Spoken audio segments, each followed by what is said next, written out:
即刮彩票遊戲有好多唔同種類，喺選擇玩邊款嘅時候，你可以考慮以下呢3個基本因素，其中包括價錢、遊戲玩法同獎金金額。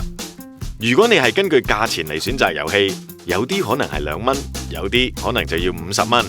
價錢一律會標記喺彩票最頂嘅角落，就喺呢度。或者你亦可以根據遊戲玩法嚟選擇。遊戲玩法主要有2種，其中一種稱為快速玩法，玩法好簡單，佢只有一個刮獎區域。第2種就稱為延伸玩法，呢種即刮彩票會有幾個刮獎區域，例如即刮 bingo 或者即刮填字遊戲。另外，你可以根據獎金嘅金額嚟選擇，有啲遊戲最高獎金價值幾百萬，同時有啲遊戲獎金就比較少，但中獎機率就比較高。而家唯一要做嘅就係刮開彩票嘅中獎區域，然後喺 OLG 嘅零售店或者用 OLG 彩票 App 對下自己嘅彩票，睇下有冇中獎。仲有啊，喺將彩票交俾其他人之前，記得要喺彩票上簽好名，之後你就可以去領獎啦。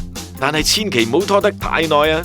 如果獎金低過1000蚊，你就可以拎住張彩票去 OLG 零售店嘅彩票機上驗證結果，但同樣唔好拖得太耐先去領獎啊！仲有一件好重要嘅事，彩票係隨機分配到所有零售店嘅，所以並無一間鋪頭會特別容易中獎。